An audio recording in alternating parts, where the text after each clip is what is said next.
unajitahidi kutoka na kutoka na kutoka na kutoka, lakini bado unarudi mle mle kwenye zile roho za asili za umaskini, unarudi mle mle. Kuna watu ambao kwenye asili za familia zao hakuna elimu. Yaani msomi ni yule aliyemaliza form 4 akapata division 4 ya D4. Huyo ndio msomi wa familia. Wengine wote 0 0 0 0.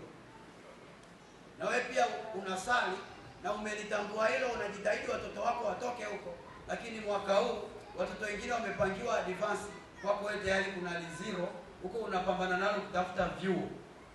Kila chuo anakwambia ana D4 huyo. Ana D4. Hapana, ziko mbili. Kwa kweli hiyo haiwezekani. Labda aje kurisiti.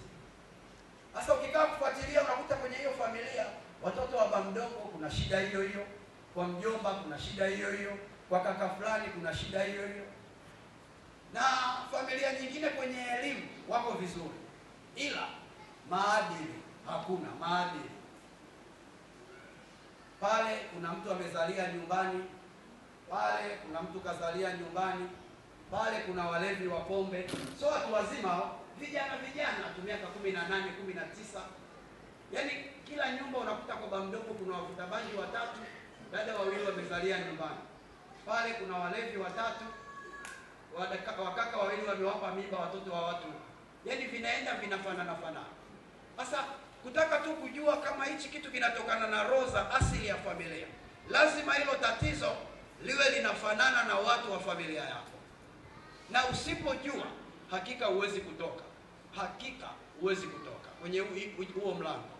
Tuangalie kile kitabu cha Waamuzi, ile sura ya 12, ule mstari wa kwanza hadi wa 6. Waamuzi sura ya 12, ule mstari wa kwanza hadi wa 9 hadi wa 6. Waamuzi sura ya 12 mstari wa kwanza hadi wa 6 inasema namna hii: kisha watu wa Efraimu walikutana pamoja na kupita kwenda upande wa kaskazini, wakamwambia Yefta, kwa nini wewe kuvuka kwenda kupigana na wana wa Amoni, nawe ukutuita kwenda pamoja nawe? Tutaipiga moto nyumba yako juu yako. Yefta akawaambia, mimi na watu wangu tulikuwa na matata makubwa na wana wa Amoni, nami ni hapo nilipowaita ninyi hamkuniokoa na mikono yao. Nami nilipoona ya kuwa ninyi hamniokoi, niliwahatarisha